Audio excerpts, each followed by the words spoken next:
वसुदेवसुतं देवं कंसचाणूरमर्दनं देवकी परमानन्दं कृष्णो वन्दे जगद्गुरुम् योगेशं सच्चिदानन्दं वासुदेवं व्रजप्रियं धर्मसंस्थापकं वीरं कृष्णौ वन्दे जगद्गुरुम्।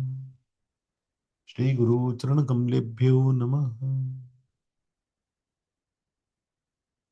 भगवान की अतिशय मंगलमय कृपा से हम सब लोगों का ऐसा सद्भाग्य जागृत हुआ है, जो हम लोग अपने इस मानव जीवन को सफल करने के लिए, इसको सार्थक करने के लिए, इसके परमोच्च लक्ष्य को प्राप्त करने के लिए भगवत गीता के चिंतन में, उसके मनन में, उसके सूत्रों को समझने में अग्रसर हो रहे हैं।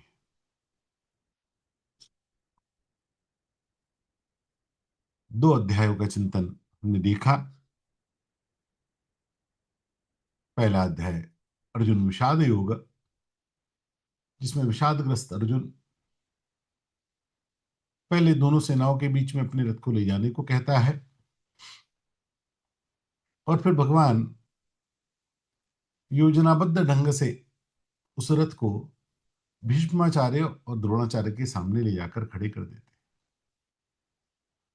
इन दोनों से आत्यंतिक मोह के कारण अर्जुन के अंदर एक कायरता और अंधकार का उद्भव होता है, और मुझे तो युद्ध नहीं करना चाहिए, मैं क्या करूंगा युद्ध करके, इस प्रकार का विचार करके अर्जुन तुरंत उस युद्ध से पलायन चाहते हैं।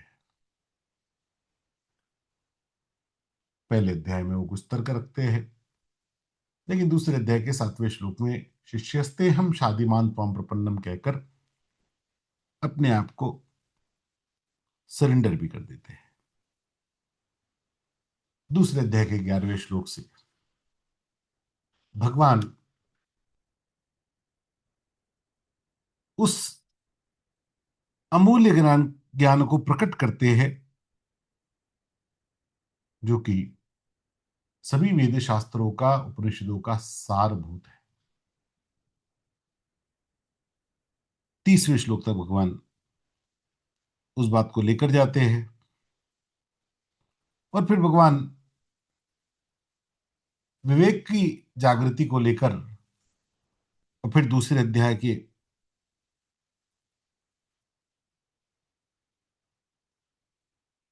47वें श्लोक तक कर्म योग का प्रतिपादन करते हैं। 48वें में योगस्थः कुरु कर्माणि, तुम योगस्थ होकर कर्म करो, दूरेण हयनम कर्म बुद्धि होगा धनंजय, बुद्धि में समता लाओ।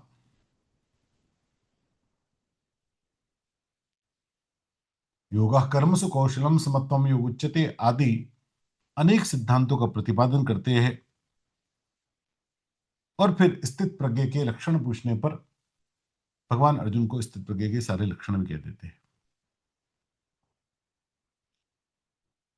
कर्मयोग की थोड़ी चर्चा तो की भगवान ने, लेकिन मूल में यह अध्याय सांख्य योग कहा गया, क्योंकि इस अध्याय में ज्ञान योग का ही मुख्य वर्णन आया।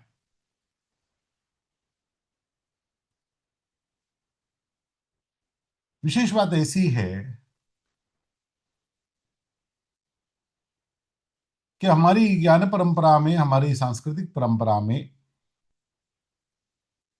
बहुत दीर्घ काल तक ज्ञान योग और उपासना का ही अधिक प्रचलन दिखता है। हम सतयुग में देखें तो लोग बैठकर ध्यान करते हैं, तपस्या करते हैं, यही मुख्य बात दिखती है। द्वापर त्रेता आते आते उपासना भी दिखती है, लेकिन कर्मयोग की बात कहीं अधिक दिखती नहीं है।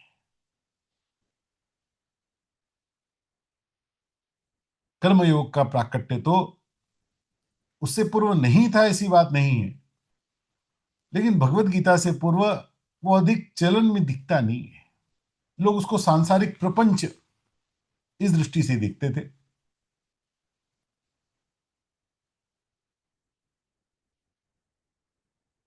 भगवत गीता में जब योगों की चर्चा की जाती है तो भक्ति योग, ज्ञान योग, कर्म योग ऐसा कहा जाता है। लेकिन जब विद्वान लोग, गीता शास्त्रकार इसकी चर्चा करते हैं तो कहते दो ही है भाई, एक है ज्ञान योग, एक है कर्म योग। भक्ति योग जो है वो कर्म योग के अंतर्गत आने वाली बात है।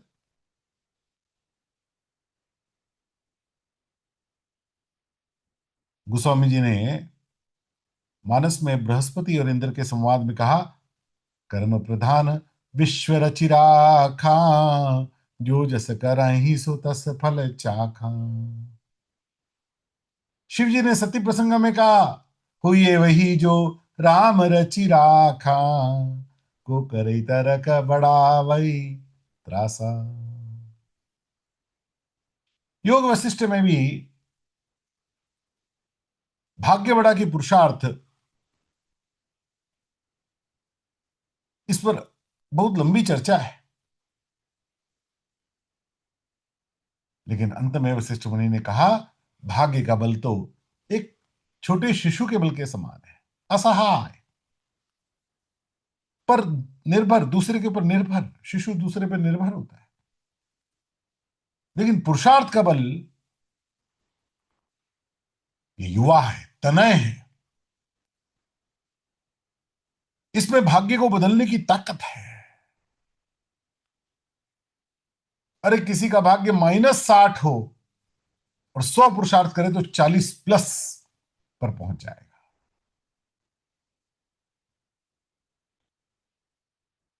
मूल बात ऐसी कि भाग्य भी कोई चमत्कारिक बात नहीं। राम जी ने रचा है तो कोई किसी के लिए कुछ रच दिया, किसी के लिए कुछ रच दिया, ऐसा नहीं किया। हमारे ही पूर्व जन्मों के कर्म है, वो कर्म फल है।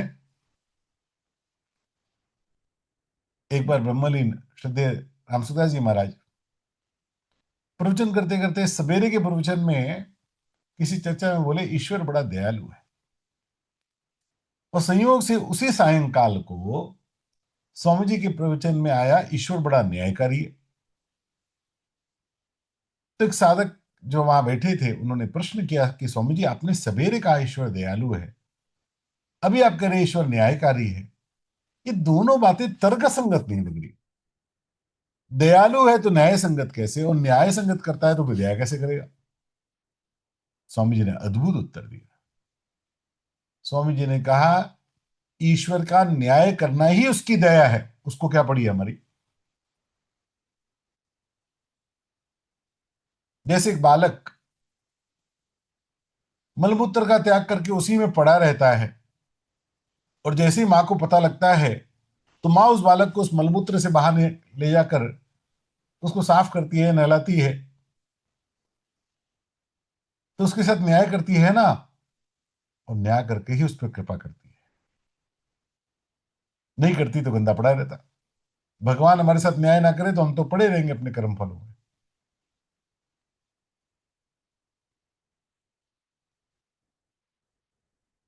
भगवान ज्ञान के उपदेश करते हैं, और अर्जुन के मन में तो एक ही बात सोच रही है, मैं कैसे यहां से भागू।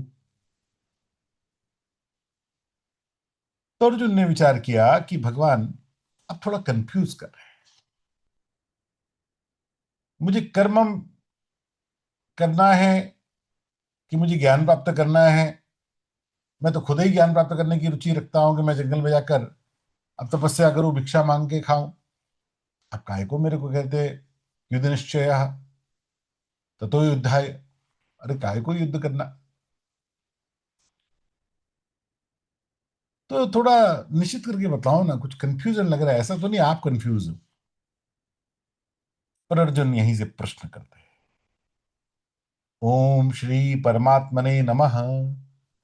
अथ तृतीयोऽध्यायः।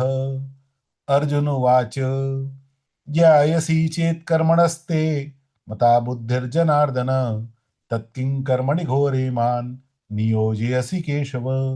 व्यामिश्रेणेव वाक्येन बुद्धिं मोहयसीव मे, तदेकं वद निश्चित्य येन श्रेयोहमाप्नुयाम्। अर्जुन बोले, हे जनार्दन, यदि आप कर्म से बुद्धि को यानी ज्ञान को श्रेष्ठ मानते हैं, तो हे केशव, माम घोरे कर्मणि किम नियोजसी, मुझे इस भयंकर कर्म में क्यों लगाना चाहते हो? व्यामी श्रेणेव इव, आपके वचन मिले हुए से हैं। वाक्येन में बुद्धिम मोहयसी इव, और इन मिले हुए वचनों को सुनकर मेरी बुद्धि मोहित हो गई है। भगवान अर्जुन को अर्जुन भगवान को जनार्दन संबोधन देते हैं। जनार्दन जो बड़े दयालु है।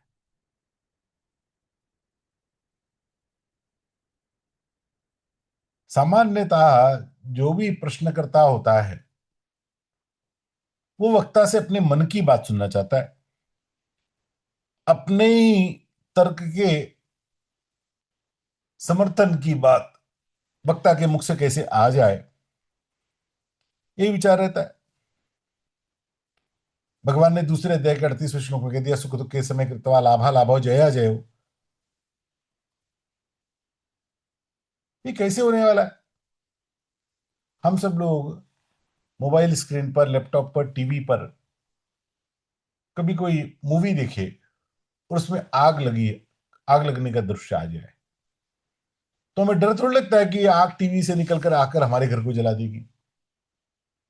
हमें पता ही है अग्नि ये टीवी के भीतर है, ये वास्तव में है नहीं, केवल दिख रही है।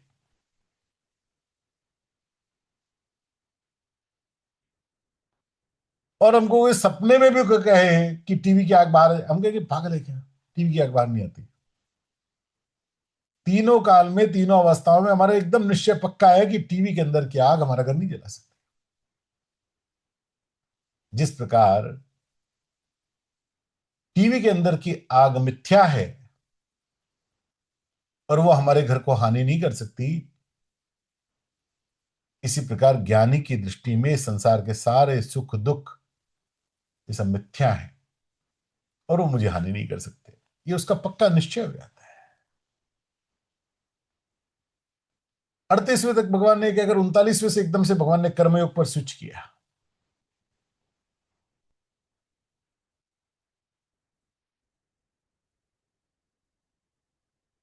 भगवान समता का उपदेश देते हैं और 49वें श्लोक तक आते आते समत्वम योग उच्यते, समता को सबसे बड़ा योग बतलाते हैं। योगस्था कुरु कर्माणि, योग में स्थित होकर कर्म करो।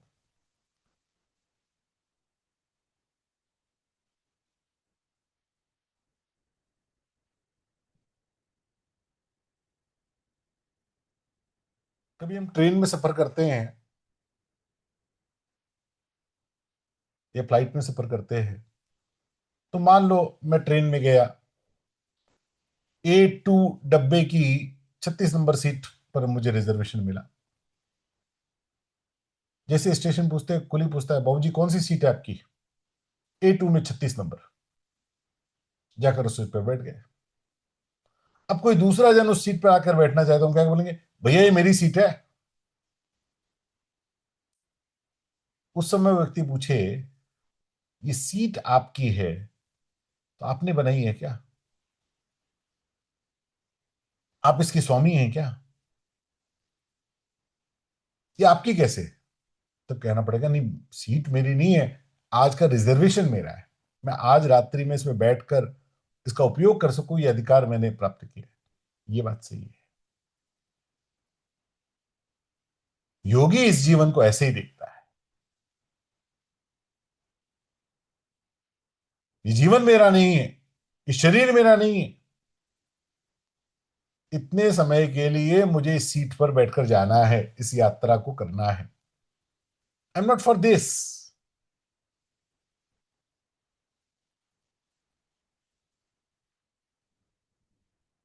अर्जुन कहते हैं, निश्चित, आप निश्चय करके एकम बदेन, एक बात को कहिए ना, और फिर अर्जुन जो दूसरे अध्याय के 7वें श्लोक में बोले थे फिर यहां बोल जाते हैं, क्योंकि अर्जुन के मन की भावना पक्की है। भले ही मोह के कारण वो अपने मत का समर्थन चाहते हो, लेकिन उनके विवेक की जागृति ऐसी है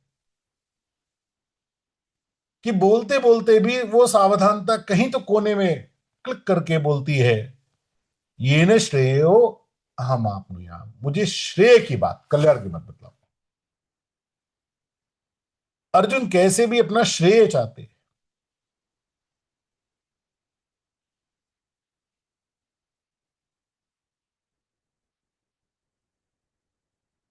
डॉक्टरी की पढ़ाई होती है ना, तो जो एमबीबीएस के स्टूडेंट होते हैं वो एक प्रोफेसर डॉक्टर से पढ़ते हैं।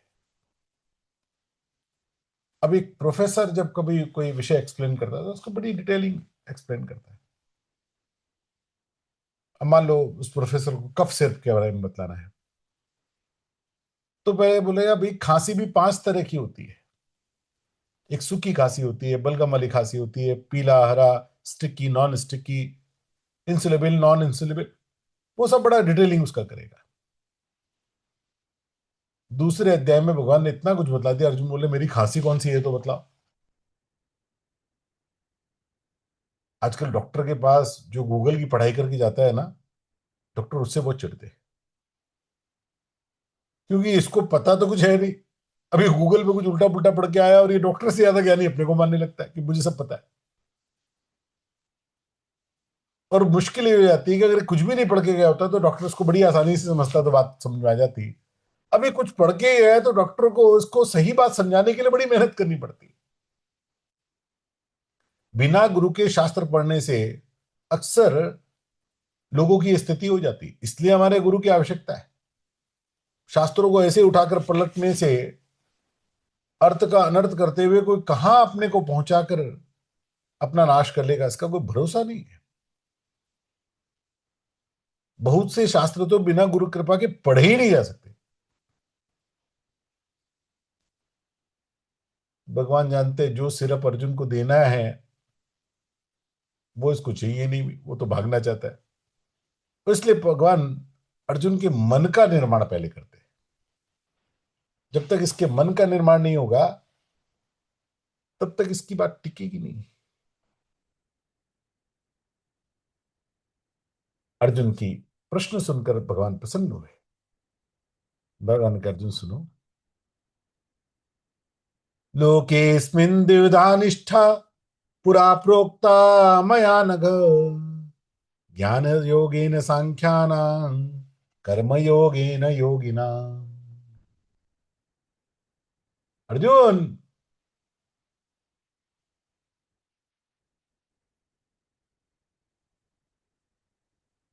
हे अनग, भगवान को अर्जुन के दो गुण बड़े प्रिय है। एक अनग, एक अनुसूया। अनग जिसने कभी पाप नहीं किया, अनुसूया दूसरे की निंदा नहीं करता। अर्जुन ये ने श्रेय हो ना, आप नहीं हम कह रहे मुझे श्रेय चाहिए, क्योंकि अर्जुन के मन में अभी भी यही है कि मैं पाप ना कर लूं, मेरे से पाप नहीं हो जाए।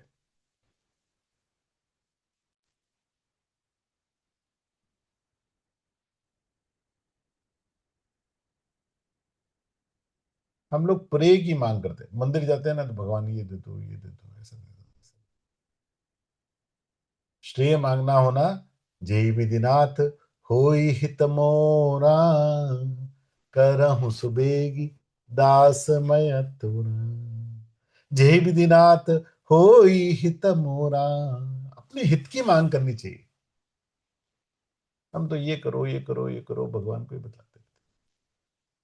एक संत ने बड़ी अच्छी बात की, बोले कभी भगवान से मांग लिया अपने मन की बात पूरी हो जाए तो अच्छी बात है, नहीं पूरी हो तो ज्यादा अच्छी बात है, क्योंकि उसके मन की पूरी हो।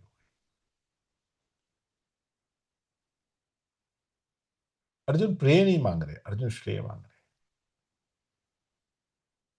और इसलिए भगवान भी कहते हैं अनग, अर्जुन तू पाप मुक्त है, तुझे पाप नहीं चाहिए।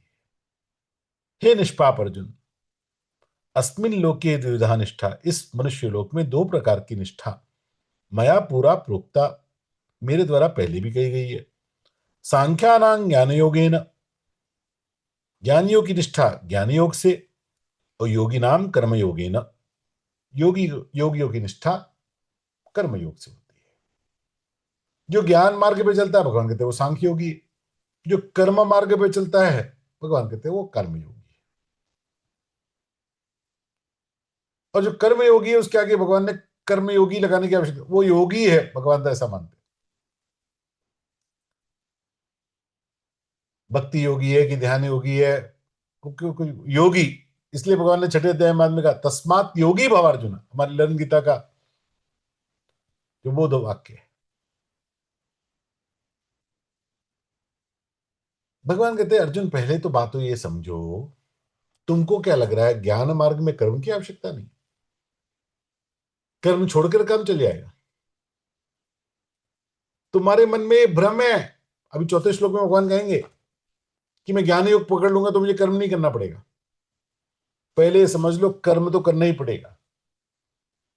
नहीं कच्चित क्षण अभी, बिना कर्म के तो कोई एक क्षण भी रह सकता ही नहीं।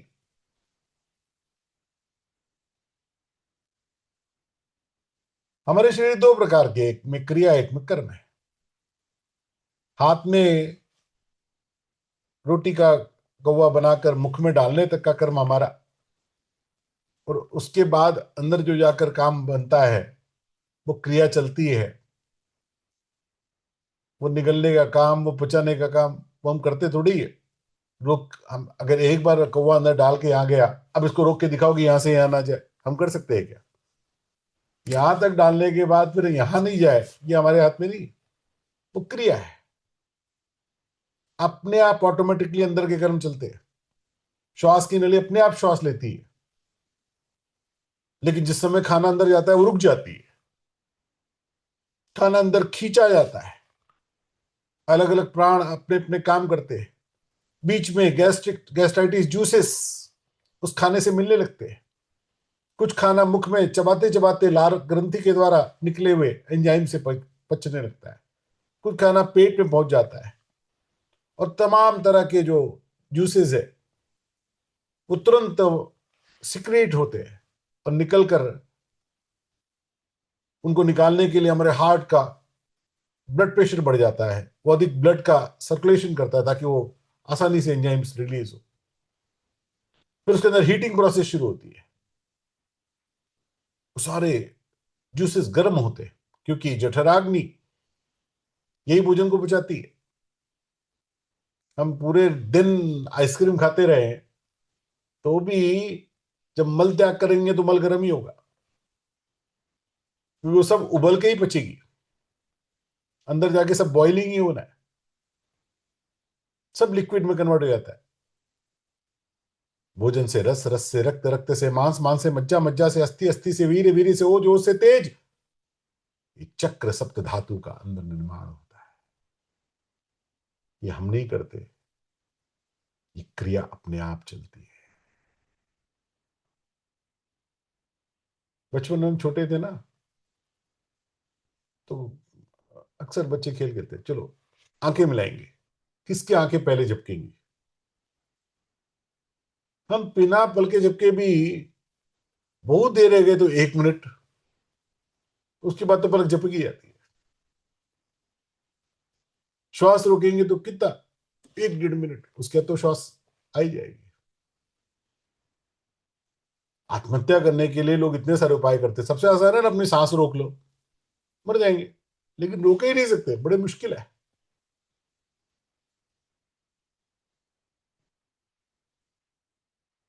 भगवान कहते अर्जुन सुनो, बिना कर्म के कोई नहीं रह सकता। ना कर्मणा मनारंभान नैष्कर्म्यम पुरुषोष्णुते, न च सन्न्यसनादेव सिद्धिम समधिगच्छति।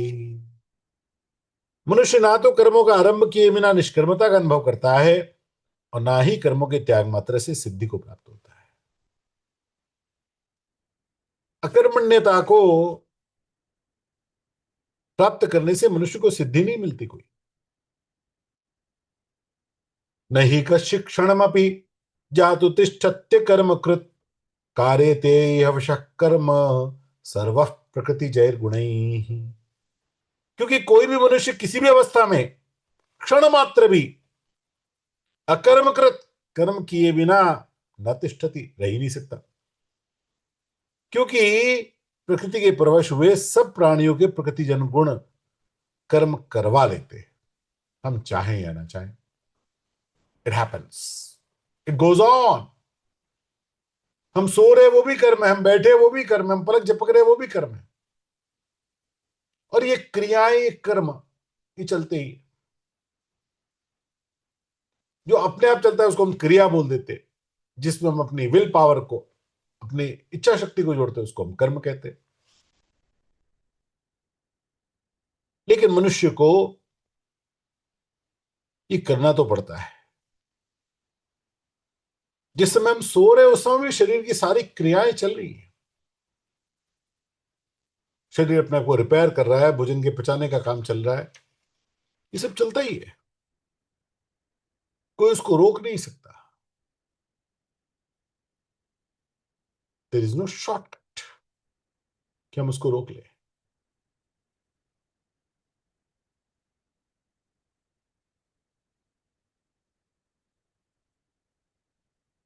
अर्जुन, कर्मेंद्रियाणि संयम्य या आस्ते मनसा स्मरन् इंद्रियार्थान विमूढ़ात्मा मिथ्याचार स उच्यते।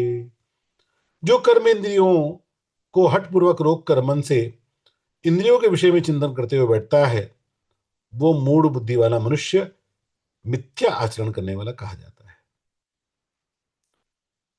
भगवान कह रहे तुमको लग रहा है कि तुम कर्म खाली ऊपर से करते हो, लेकिन मैं तुमको थोड़ी भीतर की बात बतलाता हूं। यदि तुम विषय का भोग नहीं करते लेकिन उसका चिंतन करते हो, तो भी अंत में तुम जाकर उस कर्म में फंसने वाले ही हो। अभी के लिए तुमको लगता है कि हम रोक लेंगे।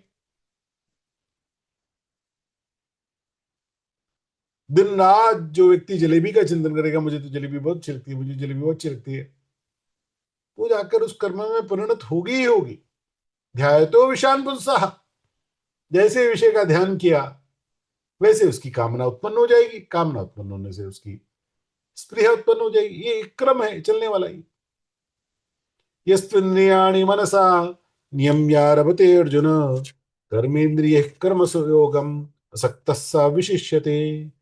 परंतु अर्जुन, जो मनुष्य मन से इंद्रियों पर नियंत्रण करके आसक्ति रहित होकर निष्काम भाव से कर्म इंद्रियों के द्वारा कर्मयोग का आचरण करता है, वो श्रेष्ठ है। यानी कुछ नहीं करना, इसमें कर्मयोग नहीं है, बल्कि मन से उन बातों से निकल जाना और शरीर से उन बातों में कर्म करने से कर्मयोग होता है। एक बात है सामान्य अवस्था की जो हम लोगों की है कि जैसा हमारा मन करता है वैसा हम करते हैं। मन कर रहा है तो खाएंगे, मन कर रहा है तो जाएंगे, मन नहीं कर रहा तो नहीं करेंगे। लेकिन दूसरा व्यक्ति जो योगी है, जो श्रेष्ठ है, वो अपने मन को वश में करता है, मन को नियंत्रण करता है और कहता है मन नहीं भी है तो भी मुझे वही करना है जो मेरे लिए श्रेयस है। मन कह रहा है सो लो लेकिन मैं तो उठकर योग करूंगा। मन कह रहा है और खा लो लेकिन मैं कहूंगा नहीं, अभी और नहीं खाना चाहिए। जो मन को वश में करके इंद्रियों से आचरण करता है वो श्रेष्ठ है। अर्जुन, अर्जुन ने कहा ये तो फंसाने की बात लग रही है। भगवान ने कहा नहीं, फंसने की नहीं।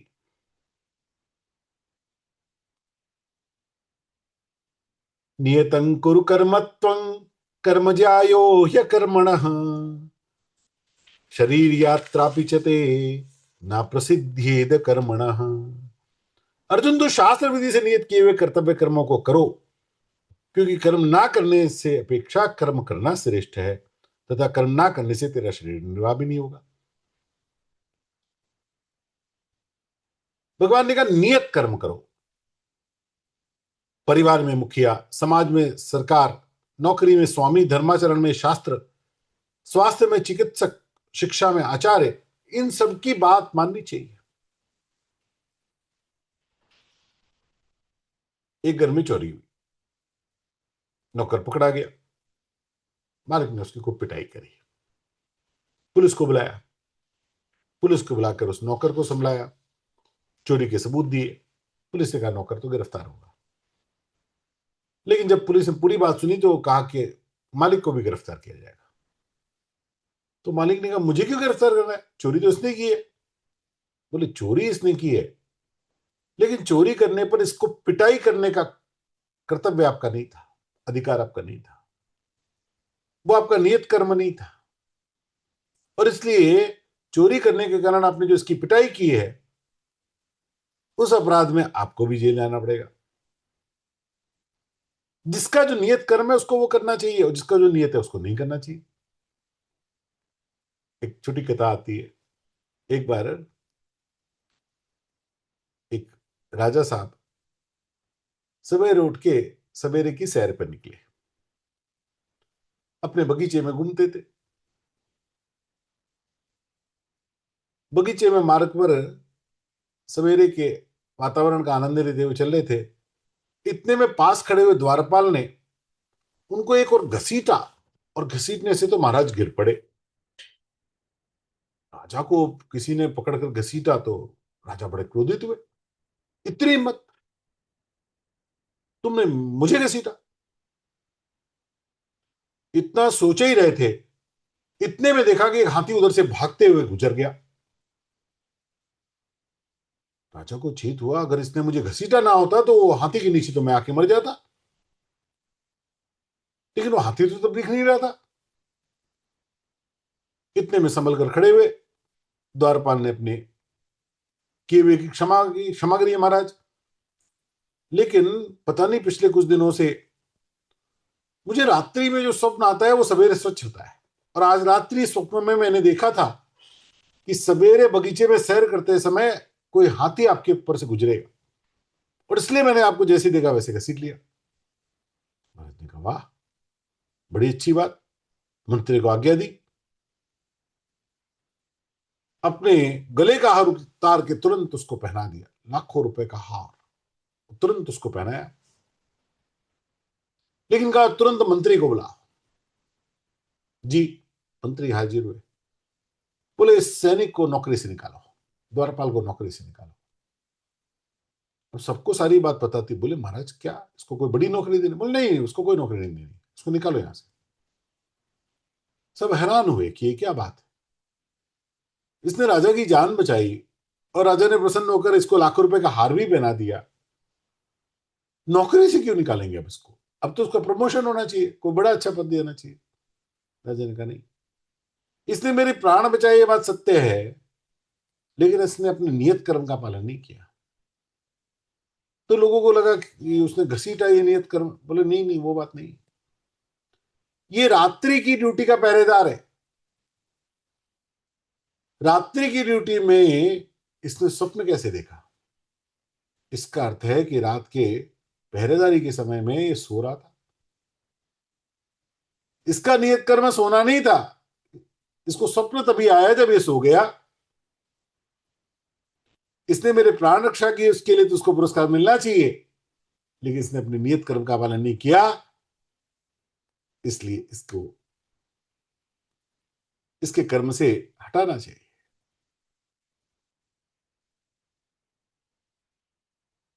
अपने नियत कर्म का पालन करो, भगवान कहते हैं। तीन भाग।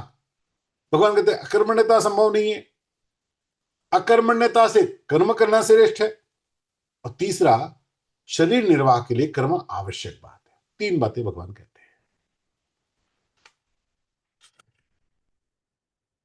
यज्ञार्थात कर्मणोन्यत्र लोको यं कर्म बंधन तदर्थं कर्म कौन्तेय मुक्त संग समाचर।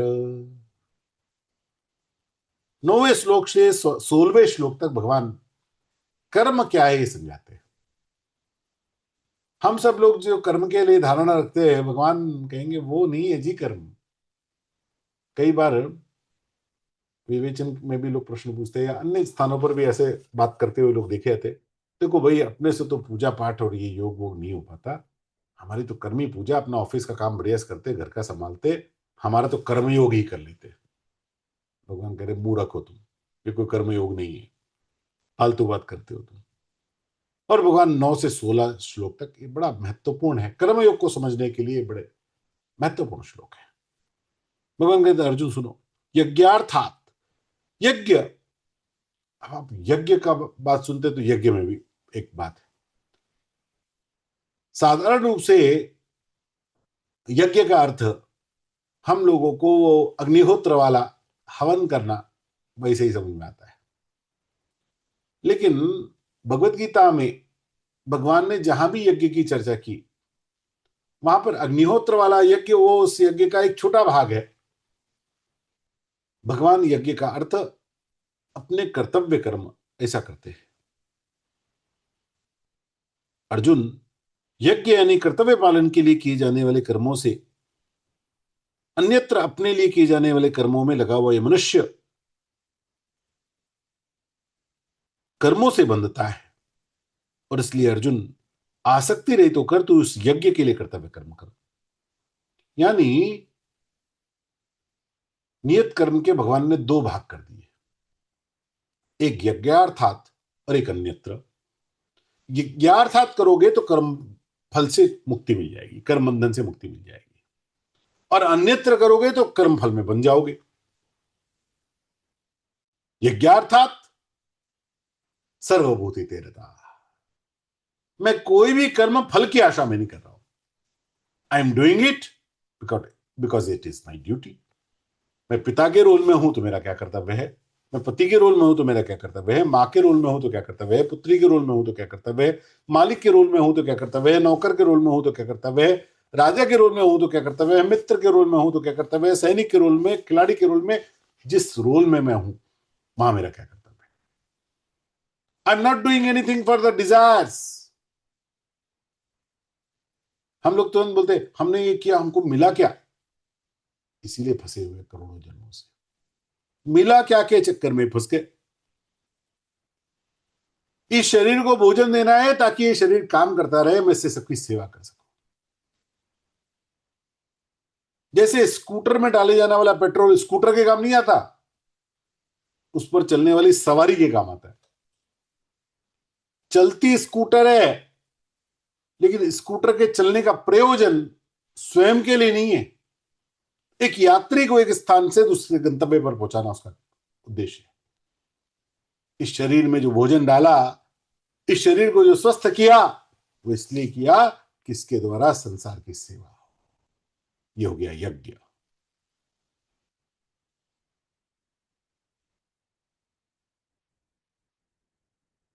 सब लोग अपना काम यज्ञ भाव से करें।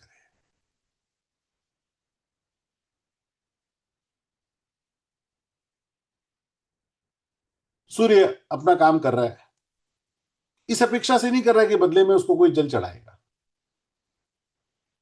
जो रोज सवेरे सूर्यार्घ देता है, सूर्य भगवान उसको भी उतना ही तपत देते हैं, और जिसने कभी जीवन में सूर्यार्घ नहीं दिया उसको भी उतनी तपत देते हैं। जो किसान उनकी पूजा करके फसल बोता है और जो कभी उनकी पूजा नहीं करता, दोनों की फसलों पर सूर्य भगवान की रोशनी बराबर आती है।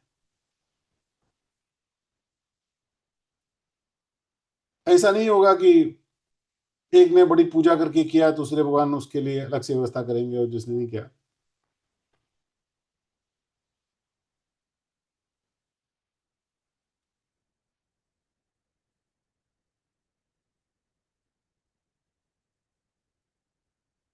हम चक्र के हिस्से, सबको अपना काम करना है।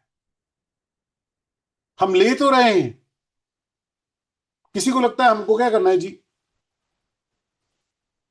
हमको किसी से कुछ नहीं चाहिए। अरे कैसे नहीं चाहिए, हम प्रकृति से श्वास ले रहे, धूप ले रहे, जल ले रहे, इस पृथ्वी का आधार ले रहे, हर समय हम कुछ ले रहे। और इसलिए जैसे कंप्यूटर बनता है तो उसके अंदर कितने सारे पुर्जे लगे, एक भी पुर्जा निकाल दे तो कंप्यूटर चलेगा नहीं। हर पुर्जे को अपना अपना काम करना है, तब वो पूरा कंप्यूटर चलता है। एक पुर्जा कहे कि मेरी इच्छा नहीं भाई, मैं तो कुछ काम नहीं करूंगा, द होल कंप्यूटर स्टॉप्स। प्रकृति के चक्र में हम सब के दायित्व है, हम सब एक दूसरे का पोषण करते हैं, हम में कोई भी अकेला स्वतंत्र नहीं है।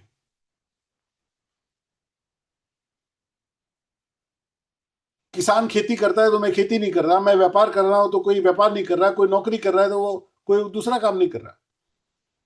एक दूध का उत्पादन कर रहा है, एक लोहा बना रहा है, एक लकड़ी बना रहा है, एक घर बना रहा है। सब लोग अपना अपना काम कर रहे हैं और एक दूसरे से वो सारा पोषण करके संसार का व्यवहार चलता है।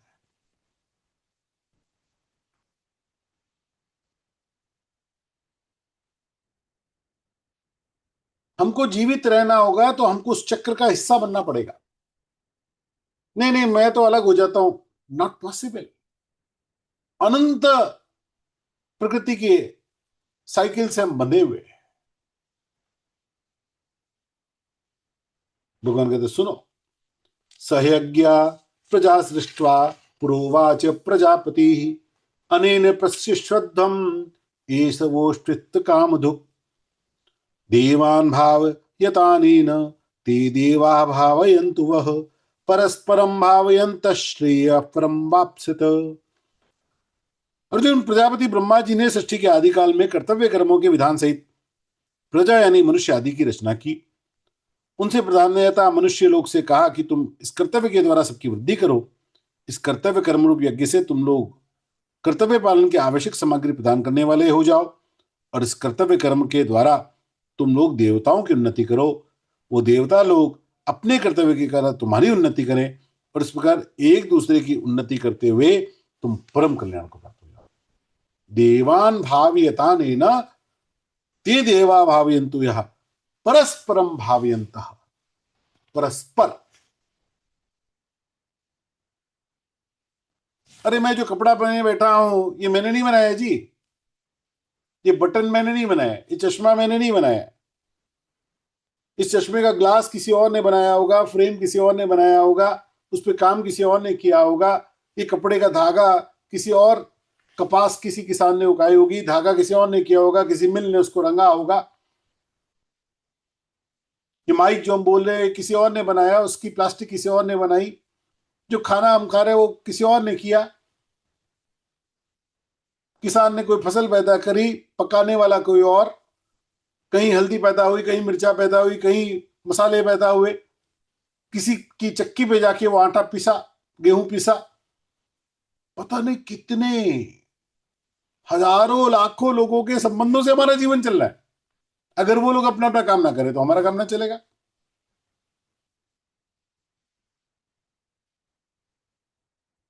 विचार करेंगे तो ध्यान में पड़ेगा, हर घंटे हम लाखों लोगों के सामूहिक कर्म को भोगते। हर घंटे लाखों लोगों का सामूहिक कर्म से हमारा जीवन चल रहा है और हम उस चक्र के हम भी एक हिस्से। हम जो कर्म कर रहे हैं वो किसी और के काम आ रहे हैं। कर्म का अर्थ यज्ञ, नियत कर्म का अर्थ यज्ञ। सब एक दूसरे के लिए परस्पर काम करें। एक बार दानव ब्रह्मा जी के पास आए, बड़े नाराज होकर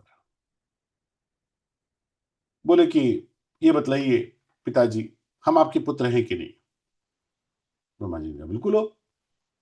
और देवता, वो भी मेरे पुत्र है। तो देवता की सब लोग पूजा करते हैं और हमको सब लोग गालियां देते, हमको सब जगह पीछे रखा जाता है, हमारा तिरस्कार होता है।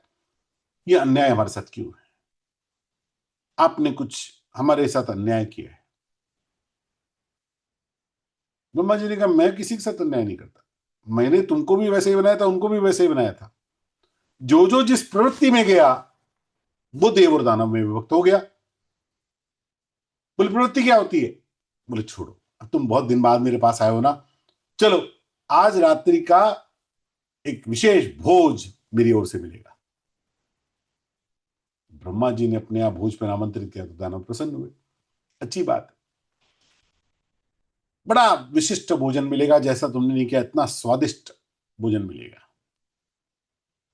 तो बड़े प्रसन्न हो गए दानव की, तो बड़ी अच्छी बात है। और ब्रह्मा जी ने कहा मैं देवताओं को भी बुलाता हूं। उनको क्यों बुलाना है? अरे दोनों बेटे हो ना, उनको भी बुलाएंगे, तुमको भी खिलाएंगे, दोनों को खिलाएंगे। तो देवताओं को आमंत्रण किया, देवता भी आकर खड़े हो गए। ब्रह्मा जी ने कहा देखो भैया, आज एक बड़ा सुंदर भोजन का तरीका मैंने बनाया है और हम सब लोगों को उसी प्रकार भोजन करना है। तो दानव बड़े एक्साइटेड हो गए कि आज पिताजी कुछ बड़ा बढ़िया ढंग से हम लोगों को आनंद करने वाले। बोले देखो, कोई भी बाएं हाथ का स्पर्श तो करेगा नहीं भोजन में, सबको दाहिने हाथ से ही भोजन करना है। तो सबने विचार किया तो हम पहले से करते हैं, इसमें क्या बड़ी बात है। एक और बात करनी है, जितने यहां पर दानव हैं और जितने देवता हैं, सबके लिए मैंने 12-12 इंच का एक लकड़ी का डंडा लाया है। देवता ने दानवों को लगा कि डंडे खाने हैं क्या? बोले डंडा खाना नहीं, सब लोग ऐसा करो कि अपने हाथ के कोहनी पर आगे की तरफ और पीछे की तरफ मिलाकर इस डंडे को बांधो। ऐसा बांधना है कि अब तुम्हारी कोहनी मोड़ने ना पाए, तुम्हारी कोहनी सीधी रहनी चाहिए। सारे देवताओं को, दानवों को कोहनी पर वो डंडे बांधे गए। अब भगवान ने देवताओं को कहा चलो तुम रेस्ट रूम में जाओ, पहले दानव खाएंगे, आज ये मेरे बड़े बेटे। दानव प्रसन्न हुए कि आज हमको पहले भोजन मिलेगा, बढ़िया बात। सबको डंडा बांध कर बैठा दिया गया और सबकी थाली में बड़े सुंदर पकवान, ऐसे बढ़िया बढ़िया रसगुल्ले, भोग, मिष्ठान्न, जो वास्तव में अब ब्रह्मलोक के ब्रह्मा जी करे पार्टी तो कैसी पार्टी होगी। लेकिन जब वो थाली में भोजन आ गया और सबने उसको उठाना चाहा, तो अब ये हाथ तो थाली तक जाना ही मुश्किल हो गया, क्योंकि थाली तो पास में है और ये हाथ बिना मोड़े थाली तक रखे तो ये आगे चला जाता है। तो ये थोड़ा पीछे खिसक के बड़ी मुश्किल से उठाया। अब उठाया तो मुख में कैसे ले जाए, क्योंकि हाथ तो मोड़ना नहीं।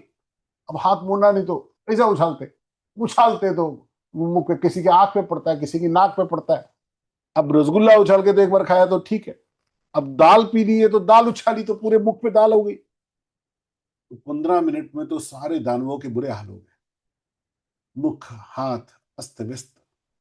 अच्छा, इतनी देर तक भोजन की चिंता की थी तो भूख भी जोर से लगी थी, तो उठ भी नहीं रहे, कैसे जैसे तैसे कैसे मुख में थोड़ा चला जाए प्रयास कर रहे, उछाल उछाल के डाल रहे और उछाल उछाल के कैसे मुख में आ जाए उसका प्रयास कर रहे। आधे घंटे में तो छीछा लेकर हो गए, बड़े नाराज हुए।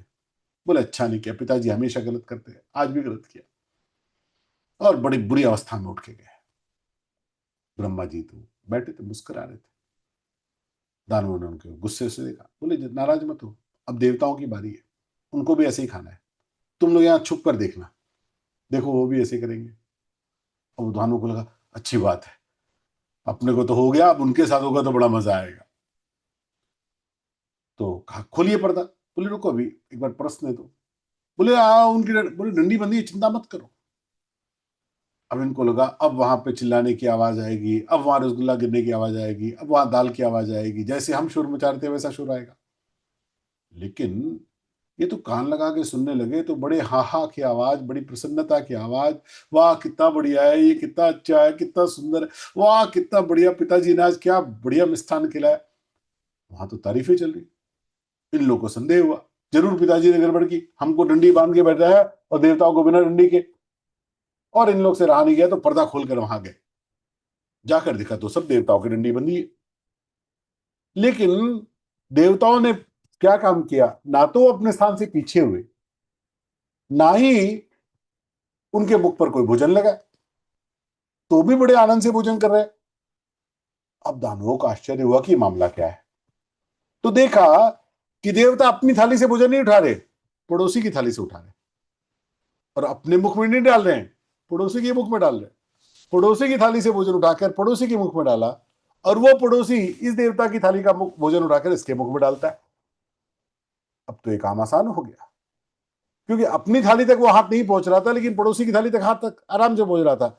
अपने मुख तक नहीं पहुंच रहा था, लेकिन पड़ोसी के मुख तक तो आराम से पहुंच रहा था। और उन देवताओं ने तो आधे घंटे में भरपेट बढ़िया भोजन किया।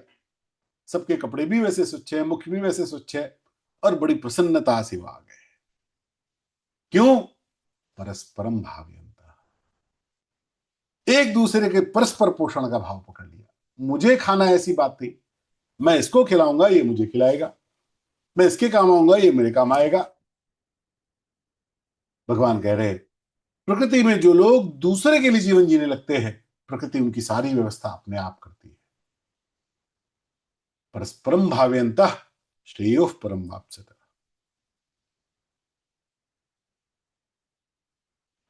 किसी को भी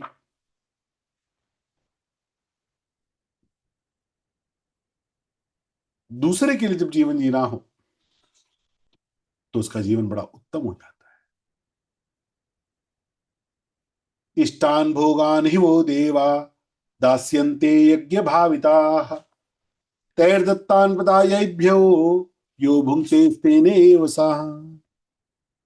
अर्जुन, ये भी ध्यान रखो, यदि तुम अपने कर्तव्य का पालन नहीं करोगे लेकिन दूसरा करता रहेगा, जो लोग देवताओं को यज्ञ आहुति अर्पण नहीं करते, संध्या पूजन नहीं करते, देवताओं को उनके अन्न का भाग प्रेषित नहीं करते, सूर्य को जल नहीं चढ़ाते, भगवान को भोग नहीं लगाते, तो देवता उनको रोटी नहीं देते क्या? उनको अन्न नहीं देते, उनको वृष्टि नहीं देते, उनको सूर्य की धूप नहीं मिलती? सबको मिलती है। तो भगवान कहते हैं अर्जुन, यज्ञ से पुष्ट हुए देवता भी तुम लोगों के बिना मांगे ही कर्तव्य पालन की आवश्यक सामग्री देते रहेंगे। इस प्रकार उन देवताओं की दी हुई सामग्री को दूसरों की सेवा में लगाएं। लेकिन अर्जुन, जो मनुष्य यह भुंगते सहस्ते, जो बिना दूसरे को दिए केवल भोग करता है, अर्जुन स्तेन, वो चोर है। यानी मैं दूसरे को उसका हिस्सा नहीं दूंगा, मैं देवताओं की कोई पूजा नहीं करूंगा, यज्ञ में आहुति नहीं करूंगा, दूसरे किसी की सहायता नहीं करूंगा और अपना अपना अपना अपना मौज से जीवन जीता रहूंगा। भगवान कह रहे तुम्हारा जीवन मौज का नहीं है, तुम्हारा जीवन चोरी का है। You are thief, you are taking everything and not giving back. तुम ले तो सब कुछ रहे हो लेकिन वापस नहीं दे रहे हो। हमको लगता है हमने पैसे से खरीद लिया। अरे पैसे वैसे से कुछ नहीं। जो दूध आपने पैसे से खरीदा और जिसको पैसे दे के खरीदा, वो दूध उसका नहीं है, वो दूध तो गऊ का है। गऊ की सेवा करके दूध उसने जो प्राप्त किया, वो दूध उसने कुछ पैसे में आपको बेच दिया, इससे आपको वो दूध का अधिकार नहीं मिलता। आपको उस व्यक्ति के लिए भी, उस गऊ के लिए भी कुछ करना होगा। केवल कुछ धन चुका देने से हमारा कर्तव्य नहीं पूरा होता। यज्ञ शिष्टाशिनः, जो यज्ञ में आहुति दिए बिना यज्ञ के भोग का प्रयोग करता है, अर्जुन वो चोर है। भगवान बहुत कड़ी भाषा में कहते, देवताओं का पूजन किया, उन्होंने वर्षा की। हम टैक्स देते हैं, सरकार हमारी रक्षा करती है, हमारी आवश्यकताओं की पूर्ति करती है। माता पिता बालक को पालते हैं, बड़े होकर बालक माता पिता की सेवा करते हैं। स्त्रियां घर संभालती है, पुरुष धन कमा कर लाते हैं। चिड़िया फल खाती है, बदले में बीज भी खेरती है। माता पिता संपत्ति छोड़ के जाते हैं, हम उनके लिए श्राद्ध तर्पण करते हैं। हम पेड़ों को कार्बन डाइऑक्साइड देते हैं, वो हमें ऑक्सीजन देते हैं। ये अनंत चक्र है। इस चक्र का जो विचार नहीं करता, वो चोरी करता है। इस शताब्दी में दो लोगों ने कर्मयोग के आधार पर पूरी भगवत गीता का विचार किया, गांधी जी और तिलक। उन्होंने इस श्लोक को इस भगवत गीता का सबसे महत्वपूर्ण श्लोक माना। चक्र को तोड़ने वाला चोर है। अन्न खाए और देव पूजन नहीं करे, चोर। सरकारी अस्पतालों में इलाज तो कराएंगे, वैक्सीनेशन तो ले लेंगे, लेकिन टैक्स नहीं देंगे, चोर है। सास के मरने पर उसके आभूषण तो ले लेंगे, लेकिन उसका श्राद्ध तर्पण की सेवा नहीं करेगी बहू, तो चोर है। पेड़ों से ऑक्सीजन तो ले लेंगे, लेकिन नए पेड़ नहीं लगाएंगे, तो चोर है। तनख्वाह पूरी ले ली, ऑफिस से काम आधा किया, चोर है। तनख्वाह बीएसएनएल से ली, काम एयरटेल और जियो का किया, तो चोरी है। काम किसी और ने किया, नाम मैंने अपना लगा लिया, चोरी है। समाज से लाभ उठाया और समाज की सेवा नहीं की, चोरी है जी। ऐसी अनंत बात है। स्थिति परिस्थिति के अनुसार चलती रहेगी।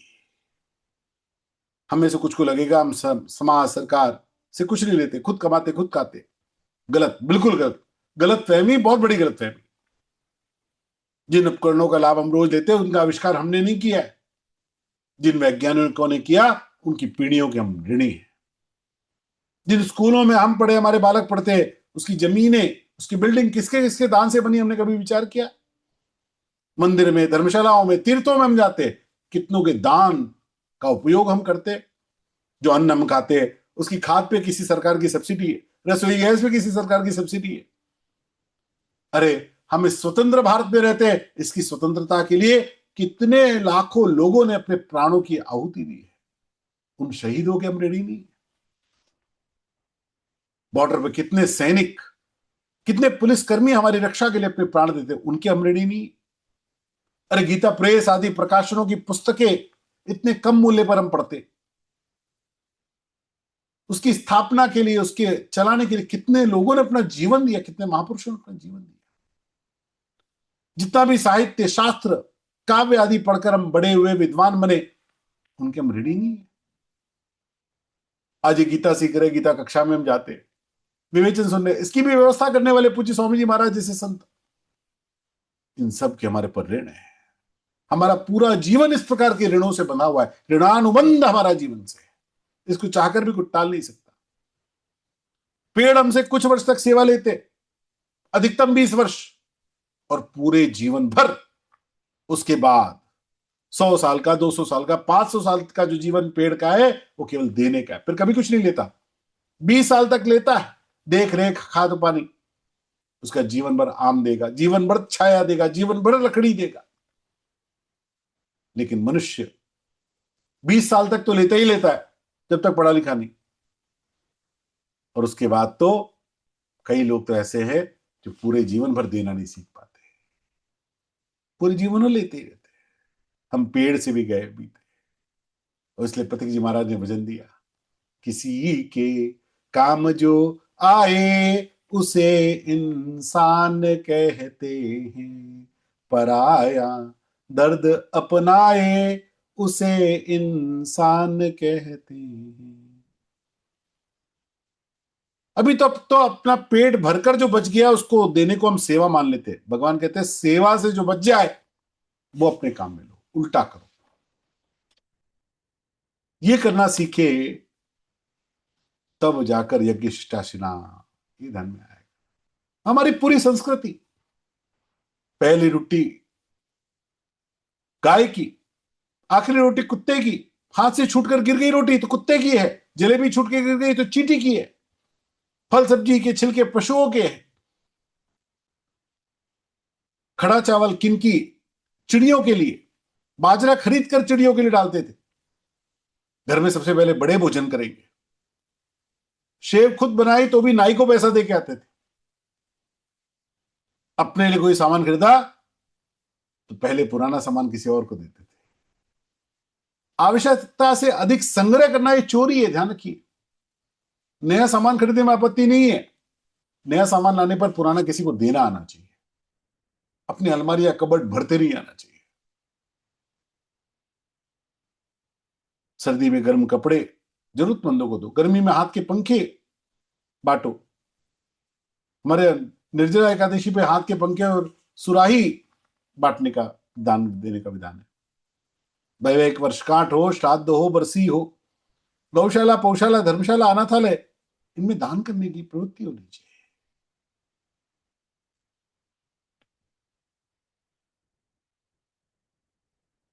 अपने शुद्ध कमाई का 10वां अंश, 10% जीवन भर दान करना चाहिए।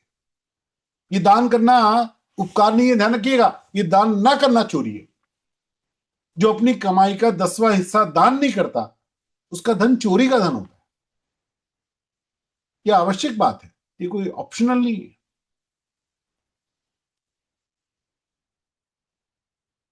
शुक्र नीति ने तो, बृहस्पति नीति में 10वें भाग को, शुक्र नीति में धन के 5 भाग कर दिए।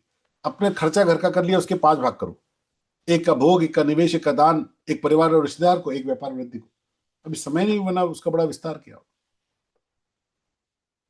अन्नाद् भवन्ति भूतानि पर्जन्यादन्न संभवाः यज्ञात् भवति पर्जन्यो यज्ञः कर्म समुद्भवः कर्म ब्रह्मोद्भवं विद्धि ब्रह्माक्षर समुद्भवम् तस्मात् सर्वगतं ब्रह्म नित्यं यज्ञं प्रतिष्ठितम् यज्ञे प्रतिष्ठितम्।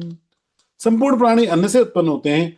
अन्न की उत्पत्ति वर्षा से होती है, वर्षा यज्ञ से होती है, यज्ञ कर्मों से संपन्न होता है, कर्मों को तो वेद से उत्पन्न जान, वेद को अक्षर ब्रह्म से प्रकट जान, इसलिए वो सर्वव्यापी परमात्मा कर्तव्य कर्मों में नित्य निश्चित है। ये क्रम है, इस क्रम से परमात्मा सब जगह निश्चित है।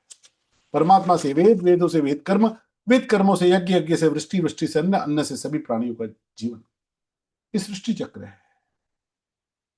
क्रम एवं प्रवर्तितं चक्रं नानुवर्तयति ह्ययः अगायुरिन्द्रियारामो मोगम पार्थ सजीवति।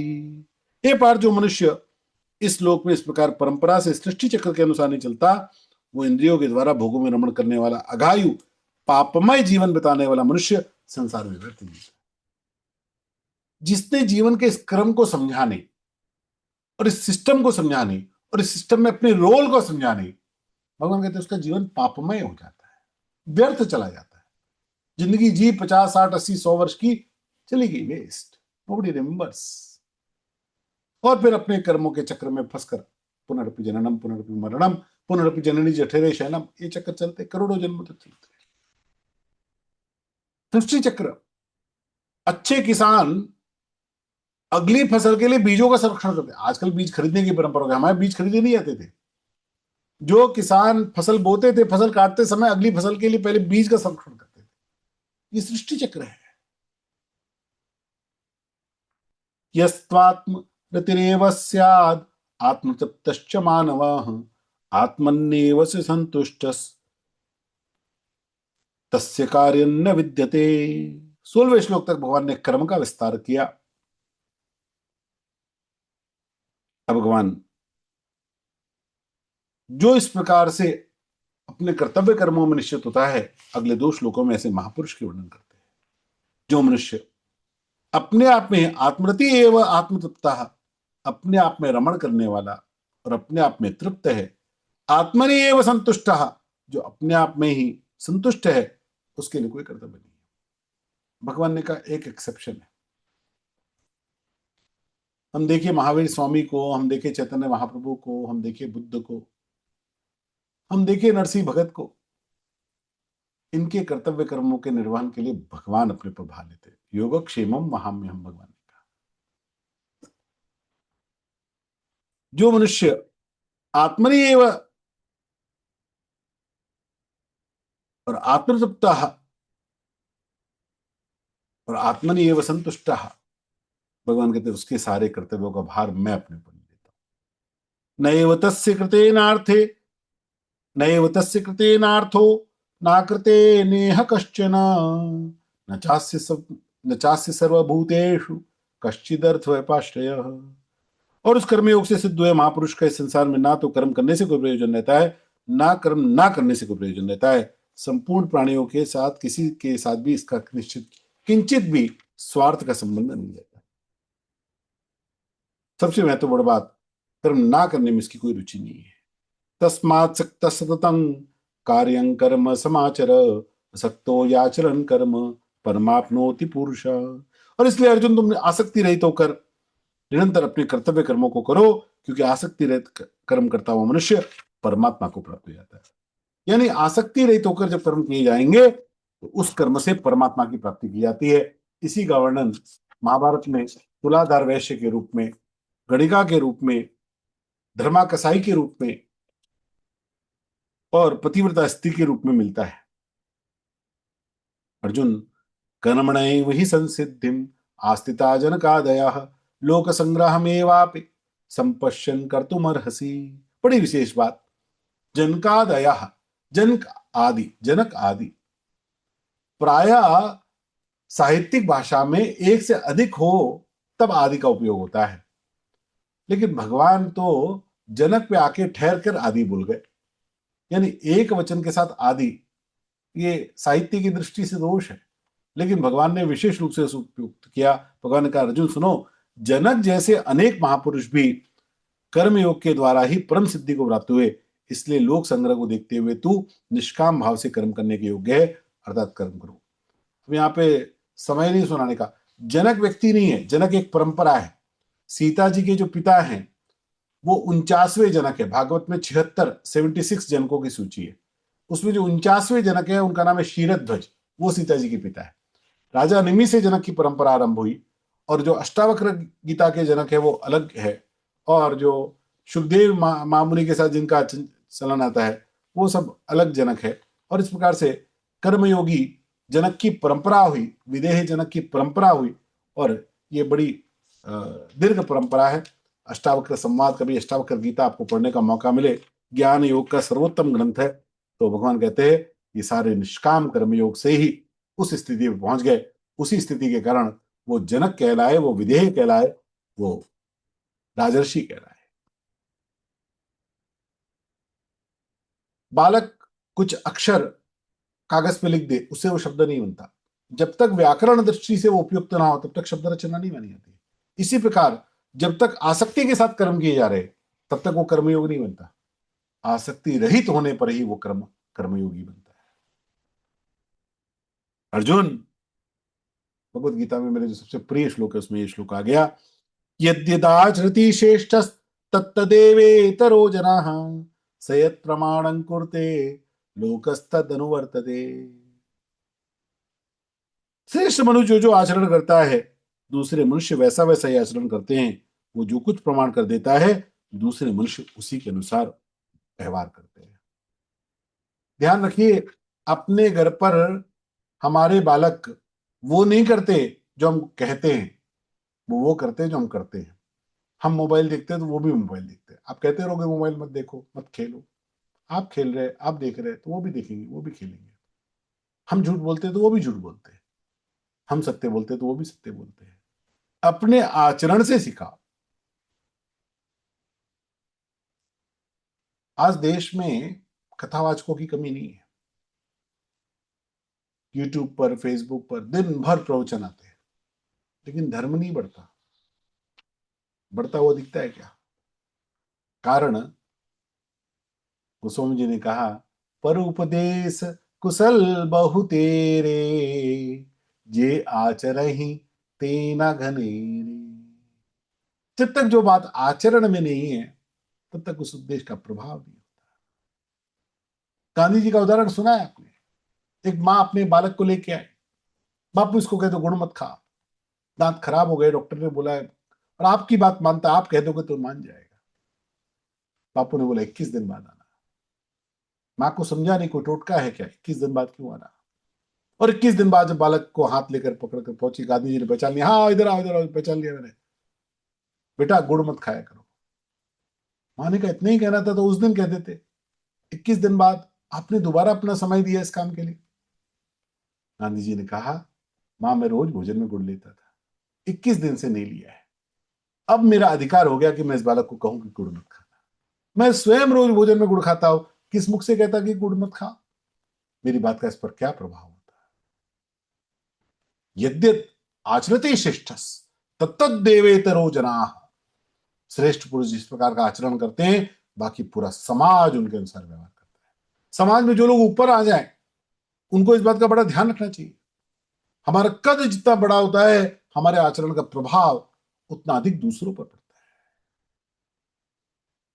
न मे पार्थास्ति कर्तव्यं त्रिषु लोकेषु किंचन, नानवाप्तम अवाप्तव्यो वर्त एव च कर्मण, यदि हयन्न वर्तयन् जातु कर्मण्यतन्द्रितः।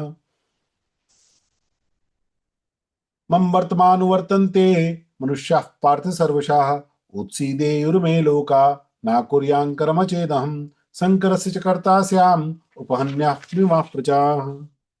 हे पार्थ, मुझे तो तीनों लोकों में कुछ भी कर्तव्य शेष नहीं है, ना ही मुझे कुछ प्राप्त करने योग्य अप्राप्त है, फिर भी मैं अपने कर्तव्य कर्म में लगा रहता हूँ। भगवान कह रहे मैं भी कर्तव्य से मुक्त नहीं होता, क्योंकि यदि मैं समय पर सावधान होकर कर्तव्य कर्म ना करूं तो बड़ी गड़बड़ हो जाएगी, पूरा संसार बिगड़ जाएगा। मनुष्य सब प्रकार से मेरे ही मार्ग का अनुसरण करते हैं, यदि मैं ही कर्म नहीं करूंगा तो ये सारे मनुष्य भी नष्ट भ्रष्ट हो जाएंगे, और मैं ही उस संकरता को उत्पन्न करने वाला हूंगा तथा समस्त प्रजा को नाश करने वाला भी मैं ही हो जाऊंगा। सक्ता कर्मण्य विद्वांसो यथा कुर्वन्ति भारत, कुर्याद् विद्वांस तथा सक्तश्चिकीर्षुर्लोक संग्रहम्, न बुद्धिभेदं जनियेद अज्ञानां कर्म संज्ञानां, जोषेत् सर्वकर्माणि विद्वान युक्त समाचरन्। हे भरतवंशी अर्जुन, कर्म में आसक्त हुए अज्ञानी जन इस प्रकार कर्म करते हैं। आसक्ति रहित तत्वज्ञानी महापुरुष लोक संग्रह करना चाहता हुआ उसी प्रकार से कर्म करे। भगवान कह रहे सन्यासी को आवश्यकता नहीं है, तो भी बाकी लोगों को मेरे आचरण से क्या शिक्षा मिलेगी, इसलिए उसको वैसा कर्म करना चाहिए। मैंने स्वयं दर्शन किए। परम श्रद्धेय ब्रह्मलीन स्वामी रामचंद्र जी महाराज जीवन के अंतिम दिन तक माला जपते थे। वो भगवत प्राप्त महापुरुष, उनको माला की आवश्यकता नहीं थी, लेकिन जीवन के अंतिम समय तक माला नहीं छोड़ी, क्योंकि मेरे शिष्य, मेरे को देखने वाले लोग, वो कैसा आचरण करें। जीवन में बहुत बार तो क्या आवश्यकता कई बार अपने को नहीं भी होती है, लेकिन हमारी पीढ़ियों को क्या सिखाना है, आने वाली पीढ़ियों को क्या सिखाना है। इसलिए लोकस्तद अनुवर्तते, लोक शिक्षा के लिए वो कर्म करने चाहिए। तत्वज्ञ महापुरुष कर्मों में आसक्ति वाले ज्ञानी मनुष्यों की बुद्धि में भ्रम न उत्पन्न करें, स्वयं समस्त कर्मों को अच्छी तरह से करता हुआ भी दूसरों से वैसे ही करवाए। भगवान ने कहा अब इसको आवश्यकता नहीं है, लेकिन लोक संग्रह के लिए इसको उसी प्रकार के कर्म करने चाहिए। प्रकृति क्रियमाणानि गुणैः कर्माणि सर्वशः अहंकार विमूढ़ात्मा कर्ता हमिति मन्यते। संपूर्ण कर्म सब प्रकार से प्रकृति के द्वारा गुणों द्वारा किए जाते हैं, परंतु अहंकार से मोहित हुआ अंतःकरण वाला ज्ञानी मनुष्य मैं करता हूं ऐसा मान लेता है। भगवान कह रहे सारे काम अपने आप ही हो रहे हैं। You are bothering unnecessarily.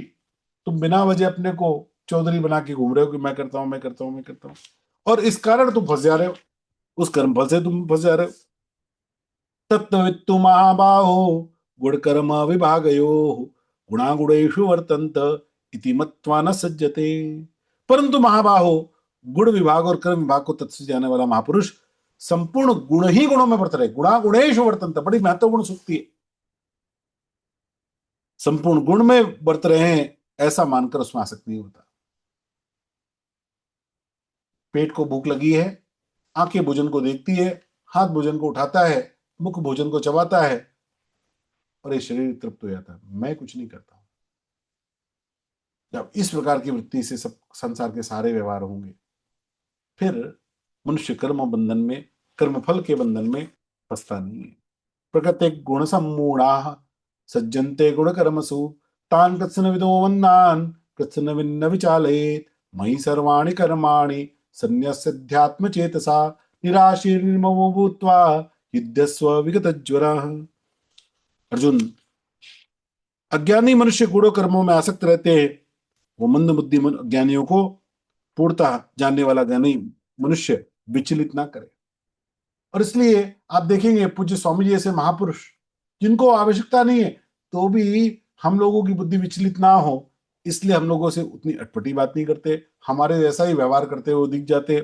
मयि सर्वाणि कर्माणि संन्यास्य अध्यात्म चेतसा निराशीर निर्ममो भूत्वा युध्यस्व विगत ज्वरः। अर्जुन, विवेकवती बुद्धि के द्वारा संपूर्ण कर्तव्य कर्मों को मेरे में अर्पण करके कामना रहित, ममता रहित, संताप रहित होकर युद्धस्व, युद्ध रूपी कर्तव्य कर्मों को करो। संपूर्ण कर्तव्य कर्मों को मुझे अर्पण करो। मयि सर्वाणि कर्माणि, यदि ये तुम करने लग गए, फिर तुम्हारी सारी टेंशन खत्म। 5 बातें देखो।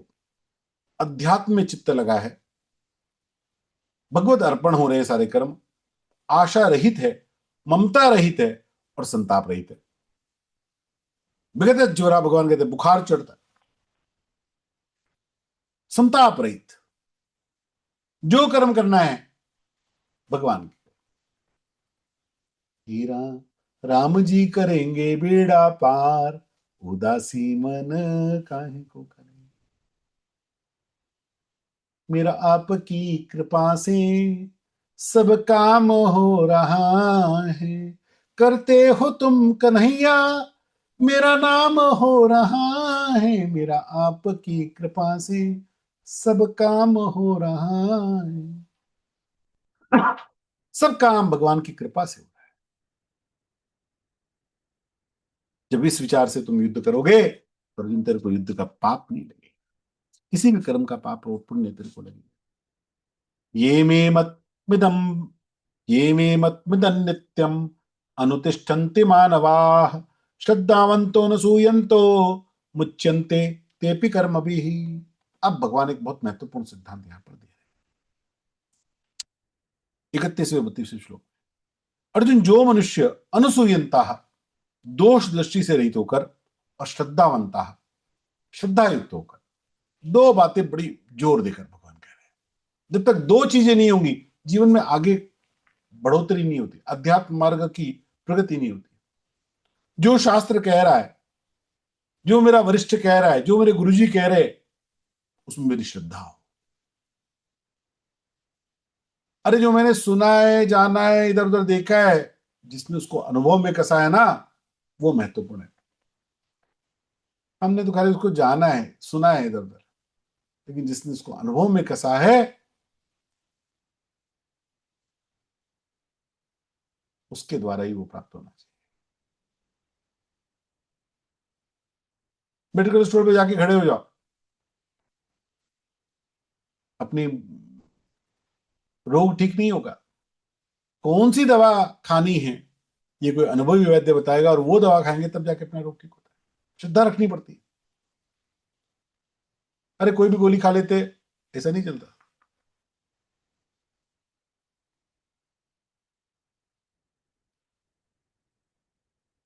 जिसने जिस विषय का पीएचडी किया है उसमें श्रद्धा होनी चाहिए। अनसूयंतो दोष दृष्टि रहित, जो निंदा करने वाला है,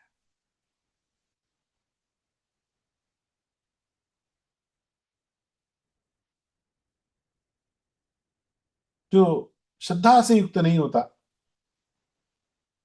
वो काम बिगाड़ता है, अपना भी बिगाड़ता है, व्यवहार का, अपने आसपास का भी काम बिगाड़ता है। श्रद्धा ये एडहेसिव है कि हमारी सारी कमियों को पूरा करती है। इसलिए अर्जुन, दोष दृष्टि से रहित होकर श्रद्धापूर्वक जो सदा इस मत का अनुसरण करते हैं, वे सभी के सभी कर्मों के बंधन से मुक्त हो जाते हैं। श्रद्धा को भगवान ने सबसे बड़ी ताकत बताया। ये ते तत्तभ्यसूयन्तो नानुतिष्ठन्ति मे मतम सर्वज्ञान विमूढ़ास्तान विद्धि नष्टान चेतसा। परंतु जो मनुष्य मेरे इस मत में अभ्यसूयंता दोष दृष्टि रखता है, नानुतिष्ठन्ति और इसका पालन नहीं करता, तान सर्व ज्ञान विमूढ़ान वो संपूर्ण ज्ञानों में मोहित अचेतसा अविवेकी मनुष्य नष्टान विद्धि नष्ट हुए समझो, उनका पतन निश्चित होता है। यानी जो भगवान की वाणी में, अब कोई कहे मैं तो गीता को नहीं मानूंगा, मैं तो अपने हिसाब से सब करूंगा, अपने हिसाब से सब करेगा तो मामला गड़बड़ पक्का है, इसका तो बिगड़ना पक्का है, इसका नाश पक्का है। सदृशं चेष्टते स्वस्या प्रकृतिर्ज्ञानवानपि प्रकृति यान्ति भूतानि निग्रह किं करिष्यति। संपूर्ण प्राणी प्रकृति को प्राप्त होते हैं, ज्ञानी महापुरुष भी अपनी प्रकृति के अनुसार चेष्टा करता है, फिर इसमें किसी का हट क्या करेगा। अर्जुन, सब बातें स्वभाव से चलती है। प्रकृति को क्या बोलते हैं? ये प्राकृतिक बात है, स्वाभाविक बात है। सब बातें अपने अपने ढंग से, अपने स्वभाव से चलती है। अर्जुन क्षत्रिय है और साधु बनना चाहता है। जिसको जो सुलभ है वो कई बार उसको अच्छा नहीं लगता। अपना वर्ण, अपना पेशा, अपना घर, भगवान करे यही गड़बड़ है। इंद्रियस्येन्द्रियस्यार्थ इंद्रियस्येन्द्रियस्यार्थे रागद्वेषो व्यवस्थितौ तयोर्न वशमागच्छेत् तौ ह्यस्य परिपन्थिनौ। इंद्रिय के अर्थ में प्रत्येक इंद्रिय प्रत्येक विषय में मनुष्य राग और द्वेष की व्यवस्था से अनुकूलता प्रतिकूलता में स्थित है। उन दोनों के वश में नहीं होना चाहिए, क्योंकि दोनों ही पारमार्थिक मार्ग में विघ्न डालने वाले शत्रु है। राग और द्वेष दोनों ही फंसाने वाले। जिस बात में अनुकूलता होती है वहां राग होता है, जिस बात में प्रतिकूलता होती है वहां द्वेष होता है। लेकिन ये राग और द्वेष दोनों ही अपने जीवन को फंसाते, अपने जीवन को अटकाते। जिसकी प्रकृति मेरे से मेल खाती है उससे राग, जिसकी प्रकृति मेरे से विपरीत है उससे द्वेष। गांधी जी साउथ अफ्रीका की जेल में बंद है, और जिस जर्नल एक्सपर्ट्स ने उनको बिना कारण इतने वर्षों तक जेल में रखा, जेल में रहकर उसके लिए चप्पल बनाकर लेके गए। कोई द्वेष नहीं मन में।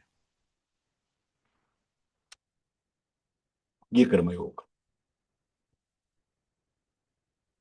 श्रेयान स्वधर्मो विगुण पर धर्मात् सुनुष्ठितात् स्वधर्मे निधनम श्रेय पर धर्मो भयावह। अर्जुन, अच्छी तरह आचरण में लाए हुए दूसरे के धर्म से गुणों की कमी वाला अपना धर्म श्रेष्ठ है। अपने धर्म में तो मरना कल्याणकारक है, दूसरे के धर्म को भय देने वाला है। अब इसमें पहले तो ये समझना चाहिए, यहाँ धर्म का अर्थ कोई हिंदू धर्म मुसलमान धर्म ना करे, वो तो इसका अर्थ नहीं। धर्म का अर्थ अपना कर्तव्य। मैं जिस वर्ण में हूं, जिस कुल में हूं, वहां पर मेरा जो धर्म है उसको करना। 4 प्रकार के स्वधर्म महापुरुषों ने बतलाए, पूज्य स्वामी जी की कथा में भी मैंने सुने। पहला वर्णाश्रम स्वधर्म, मैं जिस वर्ण में, जिस आश्रम में हूं, उसके अनुसार जो मेरा स्वधर्म है। जिस कुल में मैं जन्मा हूं, उस कुल का जो मेरी स्वधर्म है। तीसरा अपना रुचि धर्म है, मुझे गणित अच्छी लगती है, मुझे आर्ट्स अच्छी लगती है, मुझे व्यापार अच्छा लगता है, मुझे डॉक्टर का पेशा अच्छा लगता है, रुचि, जहां मेरी रुचि। और चौथा आपद स्वधर्म है, आपत्ति काल का। बाकी तीनों स्वधर्म को आपत्ति काल से टालना चाहिए। मैं जा रहा हूं, मेरे को ड्यूटी पे टाइम प्रमोशन, लेकिन किसी का एक्सीडेंट देखा, पहले उसको अस्पताल पहुंचाना, ये पहला धर्म हो गया। तिलक जी को 1914 में एक पत्रकार ने प्रश्न किया। उन्होंने कहा, तिलक जी, आप कांग्रेस के प्रेसिडेंट हैं, मान लीजिए कल भारत माता स्वतंत्र हो जाए, तो स्वतंत्र भारत में आप कौन सा पद लेना पसंद करेंगे? तिलक जी ने कहा, पहले तो आपके मुंह में घी शक्कर। कल अगर भारत माता स्वतंत्र हो गई तो परसों से जाकर मैं बनारस हिंदू विश्वविद्यालय में गणित पढ़ाऊंगा। पत्रकार हैरान हो गया, बोले आप क्या बोल रहे हैं? आप कांग्रेस के प्रेसिडेंट है, आप इस देश के गवर्नर जनरल बन सकते हैं, प्राइम मिनिस्टर बन सकते हैं, जो चाहे बन सकते हैं, ये गणित का अध्यापक क्यों बनेंगे आप? उन्होंने कहा, देखो भैया, राजनीति ना मेरा वर्णाश्रम धर्म है, ना कुल धर्म है, ना रुचि धर्म है, ये आपद धर्म है। भारत माता पे आपत्ति इसलिए मैं राजनीति में लगाऊं, लेकिन जिस क्षण भारत माता स्वतंत्र हुई, मेरा ये आपद धर्म निवृत्त हुआ, मैं तुरंत अपने रुचि धर्म पे जाऊंगा। मेरी रुचि गणित पढ़ाने में, I will follow my dad. जिसको जितनी स्वधर्म की क्लैरिटी अपने जीवन में आ जाती है, उसके जीवन के कंफ्यूजन समाप्त हो जाते हैं। मेरा किस समय में क्या कर्तव्य प्रधान होना चाहिए, ये मेरा स्वधर्म। मेरी ड्यूटी जहां लगाई गई वहीं पर मुझे खड़े रहना। दूसरे का काम ज्यादा अच्छा दिखता हो, मुझे नहीं आना उधर, ये स्वधर्म। अर्जुन ने पूछा, सारी बात अच्छी कह रहे केशव, एक बात बतलाओ, अतः केन प्रयुक्तोऽयं पापञ्चरति पुरुषः अनिच्छन्नपि वाष्णेय बलादेव नियोजिता। अर्जुन ने कहा, आपकी सारी बातें मुझे बहुत अच्छी लग रही है, लेकिन मेरे एक उत्तर दो, मुझे कंफ्यूजन हो रहा है। तो ये प्रश्न अर्जुन का नहीं, हम सबका है। अर्जुन का, हे वाष्णेय, ये मनुष्य ना चाहता हुआ भी जबरदस्ती किससे प्रेरित होकर पाप का आचरण करता है? अर्जुन ने कहा, हम तो एकदम कुलीन वर्ण के हैं, कुरुवंशी हैं, महाराज कुरु के वंशज है, भरत के वंशज है, इतने शास्त्र पढ़े हैं, इतने अच्छे गुरु का संग किया है, भीष्म पितामह जैसे श्रेष्ठ आचार्यों का संग किया, द्रोणाचार्य जैसे श्रेष्ठ आचार्यों का संग किया, महाराज युधिष्ठिर जैसे बड़े भाई, उनकी आज्ञा का सदैव पालन किया। फिर भीतर है कौन जो मुझे पाप में लगा था? हम तो सात्विक लोग हैं, फिर मन में तमस कैसे आता है, ये राजस कैसे आता है, ये पाप में वृत्ति क्यों होती है, गलत बात में मन क्यों चलता है? ये हम सबके साथ है कि नहीं, बोलिए। अर्जुन ने बड़ा काम का प्रश्न किया, भगवान मुस्कुराए, बढ़िया प्रश्न है अर्जुन, वाव, वंडरफुल क्वेश्चन। काम एष क्रोध एष रजोगुण समुद्भवा महाशनो महापाप्मा विद्येन मिह वैरिणम। अर्जुन, रजोगुण से उत्पन्न ये काम यानी कामना, यही पाप का कारण है। ये काम ही क्रोध में परिणत होता है।